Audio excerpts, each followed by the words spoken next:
Hello students, I am your teacher and today we are going to study the very first chapter of your SST book, that is the universe. Here in this chapter we will study the points, the universe, the solar system, the moon. So the first topic is the universe. The universe means everything that exists. It consists of the whole space in which we live, that is the earth together with all the planets and stars. ब्रह्मांड का यानी कि जितनी भी सारी चीजें हैं वो सारा ब्रह्मांड है। यानी कि ब्रह्मांड का मतलब होता है वो सारी चीजें जिसमें हम रहते हैं। इसके अंतर्गत हमारी पृथ्वी, सारे ग्रह और सारे तारों के सहित आती है। Most scientists believe that the universe was born out of a huge explosion called Big Bang many years ago. At the time of Big Bang, things in the universe were hot and tightly packed. The universe was born, the stars and other heavenly bodies such as our planet Earth were formed. बहुत सारे वैज्ञानिकों का ऐसा मानना है कि ब्रह्मांड की उत्पत्ति बिग बैंग नामक एक विस्फोट से हुई थी। बिग बैंग के टाइम पे ब्रह्मांड में सारी चीजें बहुत ज्यादा गर्म थी और बहुत ज्यादा टाइटली एक दूसरे से पैक थी। वहीं से हमारा ब्रह्मांड का उत्पत्ति हुआ है और हमारे ब्रह्मांड के साथ सारे तारे और आकाशीय पिंड और हमारे पृथ्वी का भी उत्पत्ति वहीं से हुआ। Stars are huge heavenly bodies having their own light. They remain at one place. They appear small because they are very far away from us. Stars क्या है? तो एक विशाल आकाशीय पिंड है जिनका अपना खुद का लाइट होता है, खुद का प्रकाश होता है। वो एक जगह पे फिक्स होते हैं। वो बहुत छोटे इसलिए दिखते हैं क्योंकि वो हमसे बहुत ज्यादा दूर है। A special bright star that shines in sky is polar star or north star. एक खास तारा जो रात में चमकता है आसमान में, उसका नाम है पोलर स्टार या फिर नॉर्थ स्टार के नाम से जाना जाता है।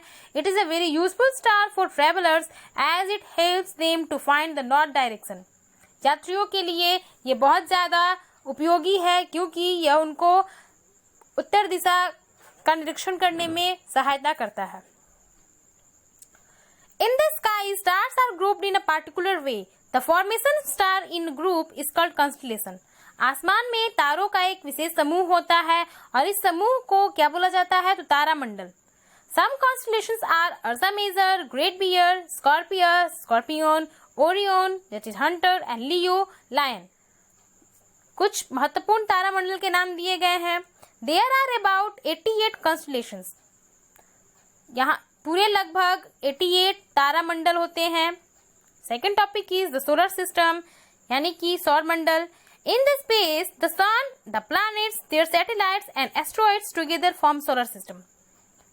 स्पेस में, अंतरिक्ष में सूरज, सारे ग्रह, उनके उपग्रह, सैटेलाइट्स और उल्कापिंड सब मिलके क्या बनाते हैं? तो सोलर सिस्टम बनाते हैं। The sun is the center of the solar system which gives heat, light and energy.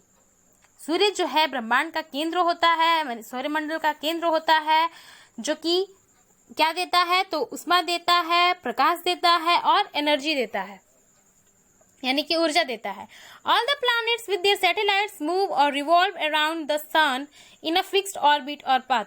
सारे ग्रह अपने सैटेलाइट्स के साथ सूर्य की परिक्रमा करते हैं, सूर्य का परिभ्रमण करते हैं अपने फिक्स्ड यानी कि अपने स्थिर अक्ष पे। They also rotate by themselves too. वे अपने अक्ष पे भी घूमते हैं। There are 8 planets that go round the sun. पूरे 8 ग्रह होते हैं जो सूर्य का चक्कर लगाते हैं। They are Mercury, Venus, Earth, Mars, Jupiter, Saturn, Uranus and Neptune. वो सारे हैं बुध, शुक्र, पृथ्वी, मंगल, बृहस्पति, शनि, अरुण और Varun. Do you know, until August 24, 2006, Pluto was considered as the 9th planet of the solar system.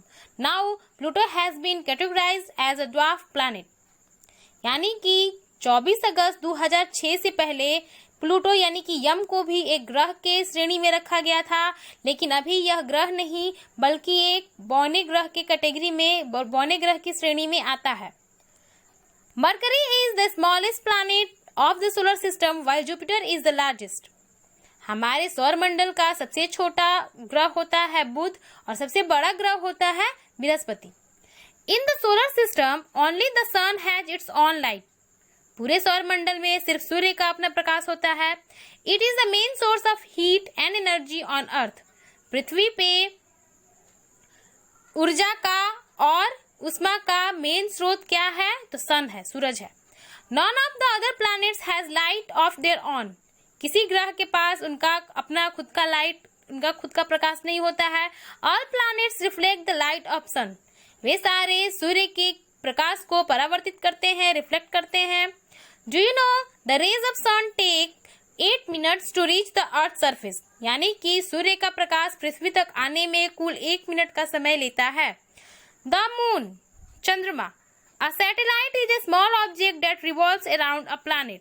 Satellite यानी कि उपग्रह क्या है? तो उपग्रह एक छोटा सा वस्तु है जो कि प्लैनेट के चारों ओर क्या करता है? उसकी परिक्रमा करता है। All the planets in the solar system except Mercury and Venus have their own natural satellites. हमारे सोलर सिस्टम में सारे प्लैनेट्स का सिर्फ बुध और शुक्र को छोड़ के बाकी सारे प्लैनेट्स का अपना अपना प्राकृतिक उपग्रह है। The moon is the only natural satellite of the earth. पृथ्वी का एकमात्र प्राकृतिक उपग्रह चंद्रमा है। Like the sun we can clearly see the moon in the sky. सूर्य की ही तरह हम चंद्रमा को भी साफ साफ आसमान में देख सकते हैं। In comparison with earth the moon is smaller in size and completes 1 revolution of earth in 27.3 days। यानी कि पृथ्वी की तुलना में चंद्रमा जो है वो आकार में छोटा है और यह 27.3 दिन का टाइम लेता है पृथ्वी का एक परिक्रमा पूरा करने में। It does not have its own heat and light.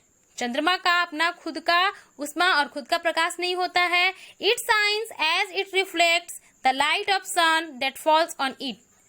फिर भी चंद्रमा चमकीला क्यों लगता है? तो इसलिए क्योंकि यह सूर्य के किरणों को, सूर्य के लाइट को, सूर्य के प्रकाश को परावर्तित करता है जब वह चंद्रमा के सतह पे पड़ते हैं। The moon appears to change its shape from day to day which is known as phases of moon. चंद्रमा दिन ब दिन अपना आकार जो है वो परिवर्तित करता है, जिसको फेजेस ऑफ मून के नाम से जाना जाता है। Sometimes we do not see the moon at all in the sky, it is known as new moon. कभी कभी हमें आसमान में मून बिल्कुल दिखाई नहीं देता है, उसको क्या बोलते हैं? न्यू मून और अमावस्या। After 2 days of Amavasya the lighted face of moon increases. अमावस्या के 2 दिन के बाद जो सन का जो मून का चमकीला भाग होता है वो बढ़ता हुआ नजर आता है, उसको क्या बोलते हैं?